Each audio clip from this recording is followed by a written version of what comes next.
여러분 안녕하세요. 또 이렇게 카메라에 대고 얘기를 하는 것도 오랜만이네요, 그죠?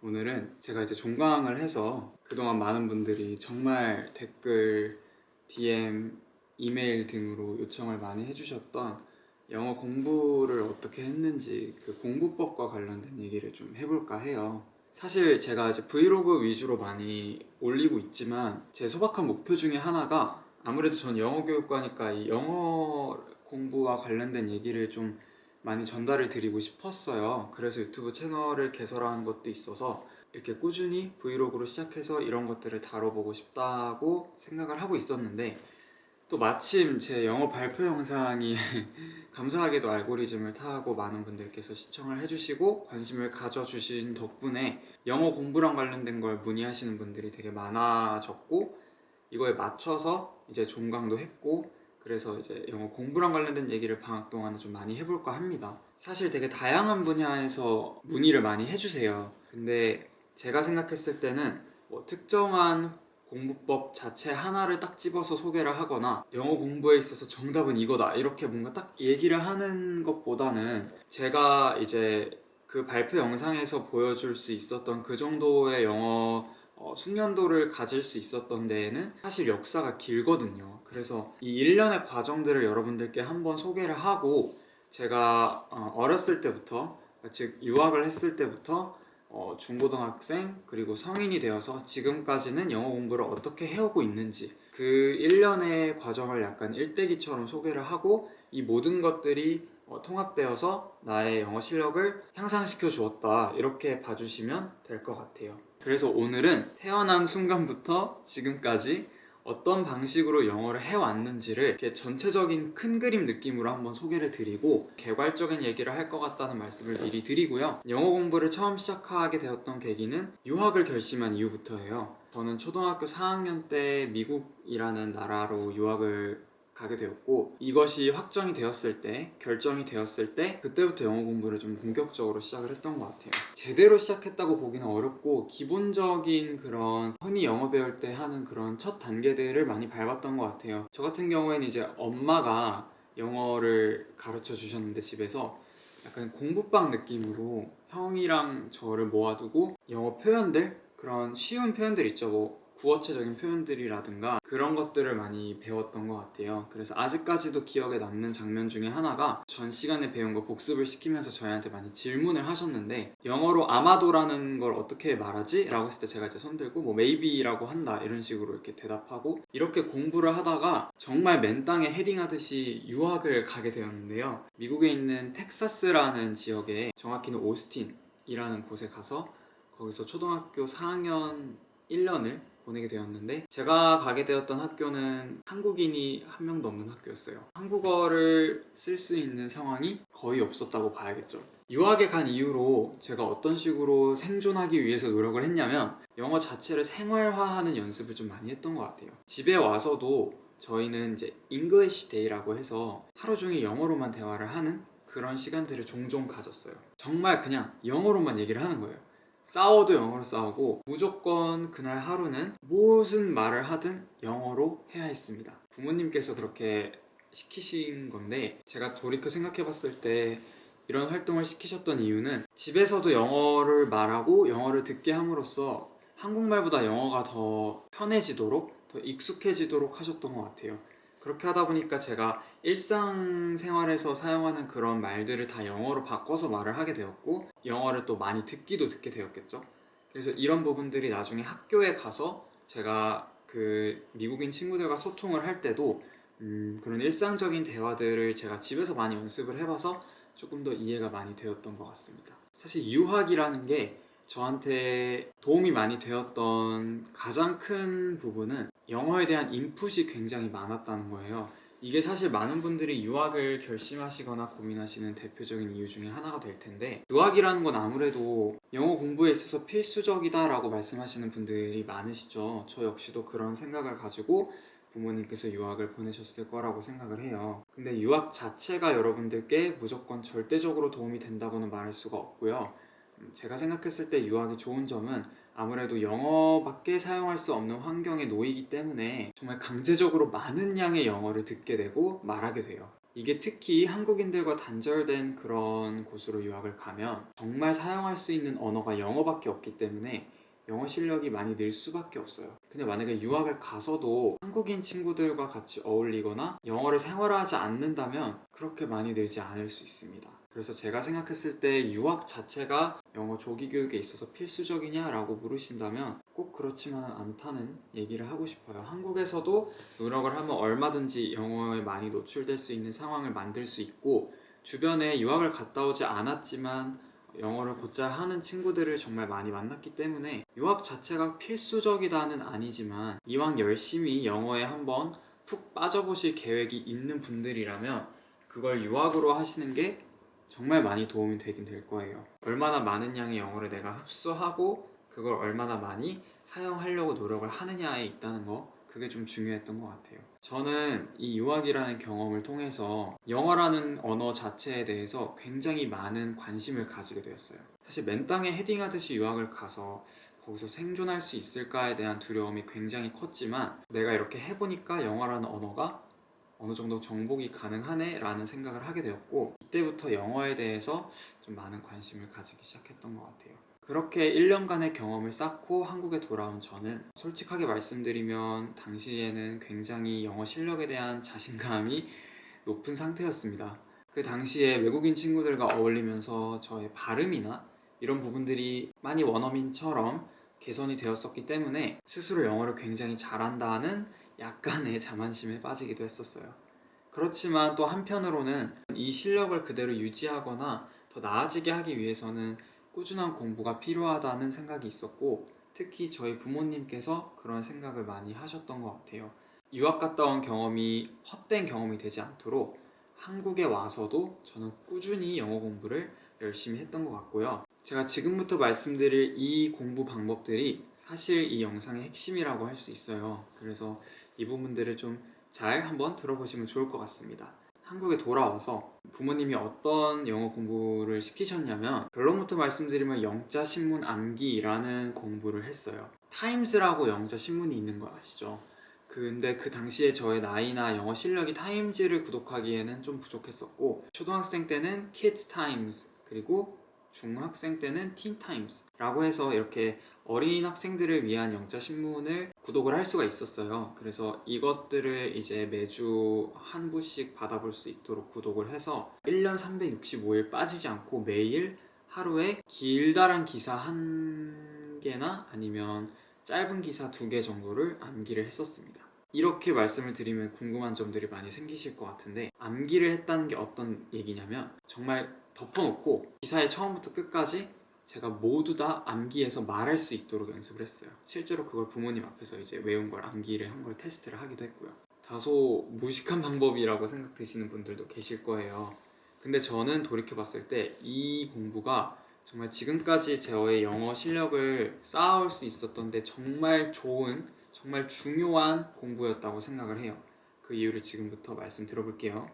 우선 이 활동이 저에게 도움이 되었던 가장 첫 번째 부분은 뭐냐면, 굉장히 많은 양의 영어를 매일같이 봤다는 거예요. 사실 영어라는 건 과목이기 전에 언어잖아요.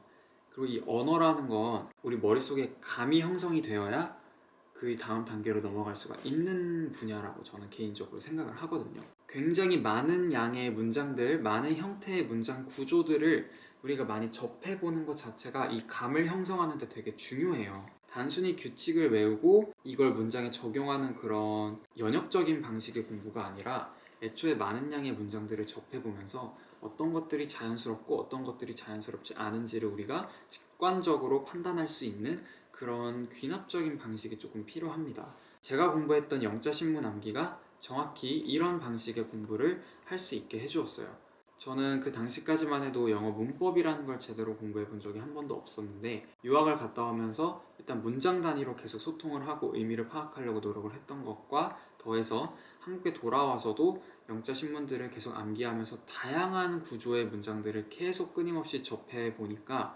어떤 표현들이 영어에서 주로 많이 사용이 되고 어떻게 쓰였을 때 이게 어색하게 들리지 않고 어떻게 쓰였을 때 좀 어색하게 들리는지, 대한 좀 일종의 감이 형성이 되었던 것 같아요.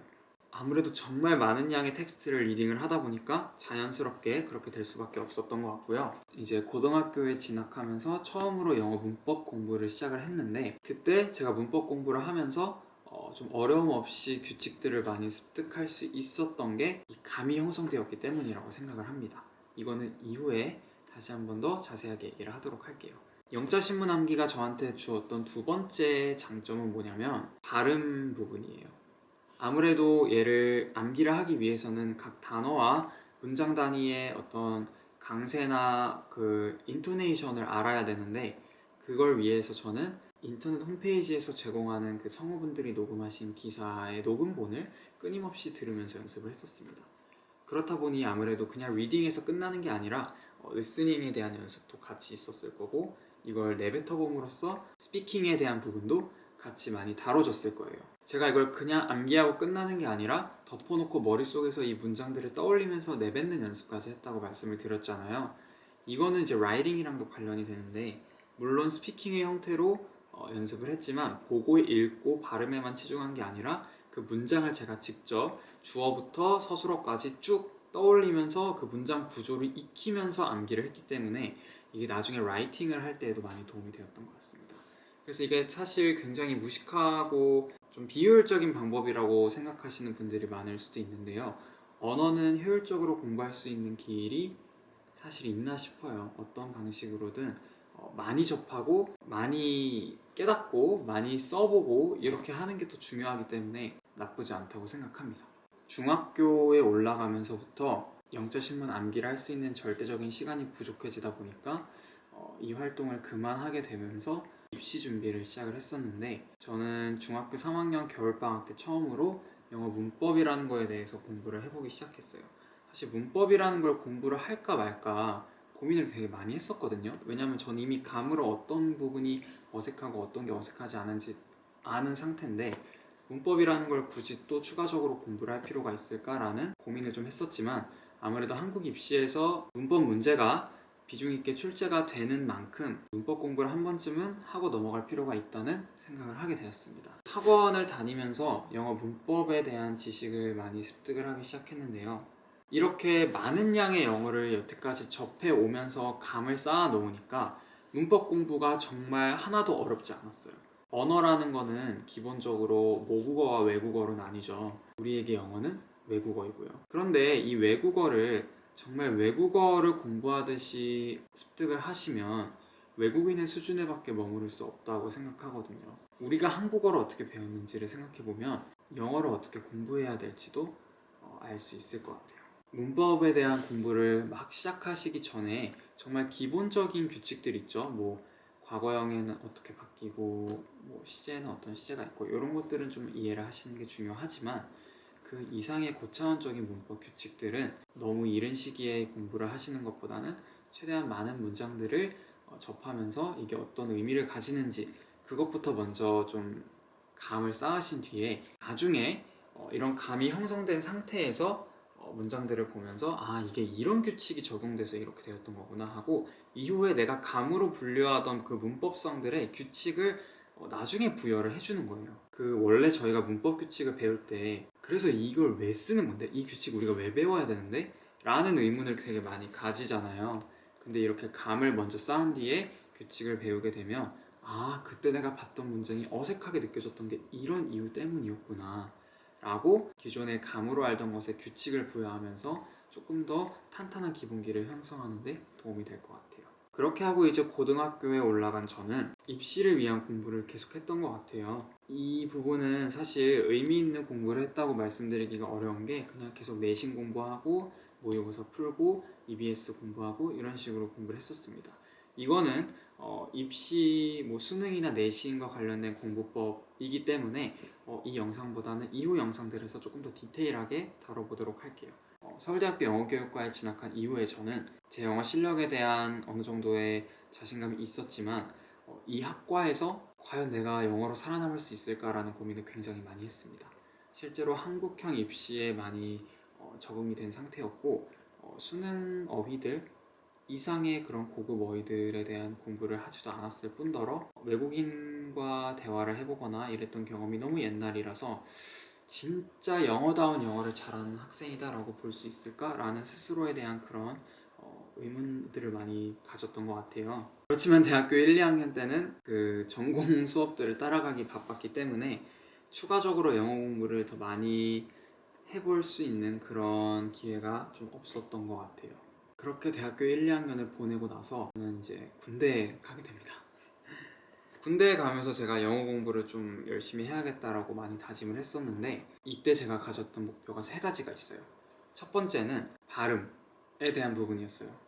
제가 물론 유학 생활을 하면서 그리고 영자 신문을 외우면서 발음과 인토네이션에 대한 부분을 많이 고쳐왔지만 그 당시까지만 해도 저는 약간은 지금도 물론 있어요. 근데 그 당시에는 조금 더 한국인의 액센트가 많이 들어있었던 것 같아요.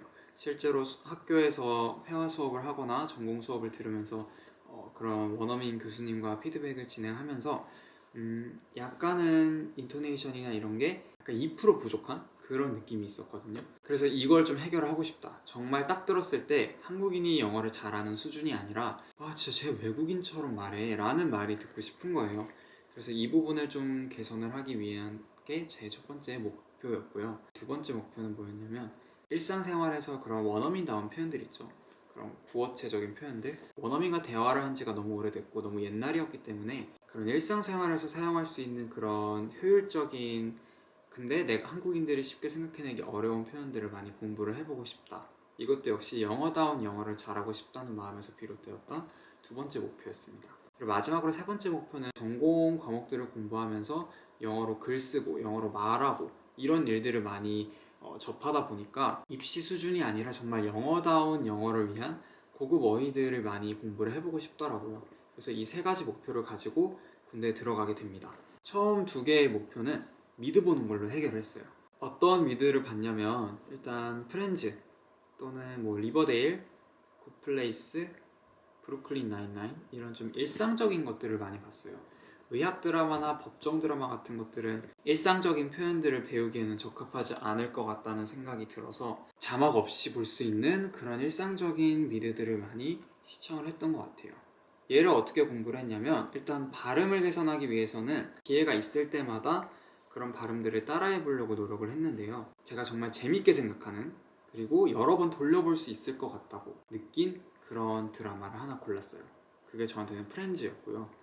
얘를 골라서 제가 따라하고 싶은 배우들의 대사나 정말 원어민스럽게 들렸던 그런 발음이 포함되어 있는 문장들이 있다면 그런 것들을 계속해서 따라해보고 어떤 지점들이 다른지를 파악을 해보려고 노력을 했어요. 그래서 이 부분에서 이 사람은 이렇게 발음하는데 내가 다르게 발음하는 버릇이 있다. 이거를 고쳐야겠다. 이런 식으로 계속 세밀하게 대조해가면서 이 발음과 내 발음이 어떤 점들이 차이가 나서 내가 원어민처럼 안 들리는지를 분석을 하려고 노력을 했던 것 같아요. 실제로 이 과정에서 제가 고쳤던 발음의 어떤 버릇 중에 하나가 뭐냐면 이거 되게 많은 한국 분들도 신경을 잘 못 쓰시는 부분이기도 한데 관사 더가 있죠. 이 더를 보통은 지금 제가 말하는 것처럼 D 발음으로 많이 하세요. 그래서 뭐 사과라고 하면 뭐 그냥 D apple 이렇게 하는데 사실 그냥 그 D의 D 발음보다는 이 THE라는 그 더는 조금 더 혀를 여기 이 뒤에 윗니 바로 뒤에 있는 그 잇몸에다가 이렇게 대면서 the 이렇게 해주셔야 되거든요. 그걸 제가 알아냈어요. 그래서 the apple이 아니고 the apple, the restaurant 아니고 the restaurant 이런 식으로 약간은 좀 더 D와는 다른 그런 발음의 차이를 주셔야 또 원어민처럼 들리더라고요. 이런 발음의 차이들을 제가 미드를 보면서 많이 극복을 했던 것 같아요. 그래서 중요한 건 단순히 그냥 쉐도잉을 한다는 말이 있죠. 따라해보고 더블링을 쳐보고 그런 게 아니라 내 발음과 이 사람의 발음이 뭐가 어디가 다른지를 계속해서 보면서 이 지점이 다른데 이게 왜 다르지? 이 사람이 이거 어떻게 발음하고 있는 거지? 이렇게 좀 세밀하게 분석하는 연습을 하시면 발음이 개선되는데 많은 도움이 될 것 같아요. 그 다음에 구어체적인 표현들, 그런 일상에서의 그런 원어민스러운 표현들은 미드를 보면서 마찬가지로 해결이 되었는데 저는 미드를 보면서 배우고 싶은 아니면 제가 이걸 써먹을 수 있겠다 싶은 표현들이 있으면 반드시 기억을 해두려고 노력을 했어요. 근데 여기서 제가 말씀드리고 싶은 중요한 건 단순히 제가 몰랐던 단어가 나오거나 아니면 몰랐던 표현이 나온다고 해서 그것만 기억한 게 아닙니다. 알았지만 이게 들리거나 텍스트로 나왔을 때 내가 이해할 수 있지만 나보고 이 표현을 써보라고 했을 때 내가 이걸 머릿속에서 스스로 직접 생각해낼 수 있을까를 고민을 했고, 그러지 못할 것 같은 표현이면 알고 있는 표현이었더라도 반드시 기억해두려고 노력을 했어요. 예를 들어서 지금이라는 의미를 줄 수 있는 영어 표현은 뭐가 있을까요? 아마 대부분 많은 분들이 now 정도를 생각을 할 거예요. 근데 제가 미드를 보면서 알아낼 수 있었던 표현은 at the moment라는 표현입니다. 지금 이 순간에는 당장은 나 지금 당장 그게 생각이 안 나네? 원래 알았는데? 이런 거 표현할 때 now라는 표현보다는 at the moment라는 표현을 쓰면 조금 더 자연스럽잖아요. 근데 우리가 at the moment라는 표현 중에서 모르는 단어가 있었을까요? at the moment. 세 개 다 나름 대중적인 영어 단어이기 때문에 다 아는 단어예요. 근데 얘를 조합했을 때 좀 더 새로운 의미가 만들어지는 거고, 우리가 이걸 접했을 때 사실 지금이란 의미를 전달하는구나를 알고 넘어갈 수도 있지만, 우리 보고 지금이란 의미를 영어로 말해보라고 했을 때 at the moment를 떠올리시는 분들은 많지 않을 거예요. 이런 부분입니다. 내가 뭔가를 이해할 수 있냐랑 그걸 실제로 내 머리에서 끄집어내서 사용할 수 있냐는 다른 영역이고, 이 부분에만 치중을 해서 공부를 하시면 듣기나 읽기 능력은 많이 향상할 수 있어도 말하거나 쓰기 위해서는 이 부분에 집중을 하셔야 돼요. 그래서 제가 미드를 보면서 많이 했던 거는 이런 영역에 있는 표현들을 다 끄집어내서 제 무의식에 있던 표현인 거죠. 이것들을 다 수면 위로 올려서 의식적으로 사용을 하려고 노력을 많이 했던 것 같습니다. 그 다음 제가 어휘력 향상을 위해서 많이 했던 활동은 뭐냐면 원서를 읽는 건데요. 이때도 마찬가지입니다. 미드를 볼 때 제가 모르는 단어뿐만 아니라 스스로 생각해낼 수 없을 것 같은 아는 표현들도 다 정리를 했다고 얘기를 했듯이, 원서를 읽을 때도 마찬가지로 제가 알고 해석하고 넘어갈 수 있는 단어나 표현들이지만 내가 이러한 의미의 문장을 영작을 하라고 요구를 받았을 때 이렇게 쓸 수 없을 것 같은, 도저히 내 머리로는 이런 구조의 문장을 생각해낼 수 없을 것 같아, 이런 표현은 써먹지 못했을 것 같아 라고 하는 부분이 있다면 다 표시를 해두고 계속해서 기억을 하려고 노력을 했던 것 같습니다. 이렇게 영어다운 영어를 위해서는 저는 미드 보기와 원서 읽기, 이렇게 두 가지 공부 방법을 선택을 했는데, 그냥 미드를 봤다, 원서를 읽었다, 이게 중요한 거는 아니라는 거 이제 좀 아시겠죠? 여기까지가 영어 공부를 함에 있어서 제가 여태까지 거쳐온 역사입니다. 정리를 해보자면 유학 가기 전에 영어 공부를 가볍게 시작을 했었고, 유학에 가서는 생존을 위해서 잉글리시 데이라는 것까지 만들어 가면서 영어를 생활화하기 위해서 노력을 했었고, 이렇게 향상되었던 끌어올렸던 영어 실력을 유지하고 발전시키기 위해서 한국에 돌아와서 몇 년간 꾸준히 하루에 한 개씩 또는 두 개씩 영어 기사를 암기를 했었고, 대학에 올라와서는 미드를 보거나 원서를 읽으면서 영어다운 영어를 위한 연습을 했다 라고 생각을 해주시면 될 것 같아요. 이 영상을 통해서 제가 말씀드리고 싶었던 바는 영어 공부를 위해서 절대적으로 획기적인 그런 방법은 없다는 거예요. 간혹 가다가 그렇게 소개를 하거나 말씀을 하는 분들이 계시죠. 근데 그분들이 추천하는 방법도 다 좋은 방법이겠지만 그것만이 정답은 아니고, 모두가 그 방법으로 공부를 했을 때 도움이 되는 것도 아닐 거예요. 다 개인에 따라서 차이가 있기 마련이니까 여러분들도 제가 오늘 소개드렸던 다양한 공부 방법이 있었고, 그 공부 방법별로 어떤 부분들이 도움이 됐었는지가 조금 차이가 있었죠. 그런 것들을 잘 고려해 보시고 여러분들의 상황에 맞는 또는 여러분들의 시기에 맞는 그런 공부 방법을 선택을 하셔서 그 방법을 좀 꾸준히 진행해 보시면서 영어에 대한 기본기를 쌓아가시면 좋을 것 같아요. 그래서 뭔가 빠른 길, 효율적인 길을 생각하시기보다는 그런 것들이 있다는 마음을 좀 버리시고, 결국 당연한 얘기지만 많이 읽고 많이 듣고 많이 말해보고 많이 쓴 사람이 다 그 부분에 있어서 잘 하게 되는 거예요.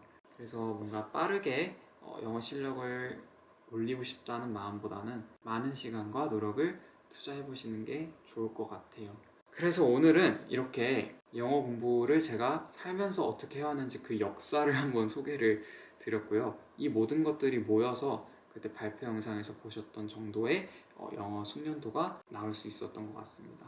혹시 오늘 영상 내용 중에 추가적으로 궁금하신 게 있으신 분들은 댓글에 남겨주시면 제가 시간이 남는 대로 한번 답변을 드려보도록 할 것 같고요. 이후에는 이제 토익이나 수능이나 내신, 토플, 탭스 이런 각종 시험과 관련된 공부법들, 즉 나무와 관련된 얘기들을 좀 계속 하게 될 것 같아요.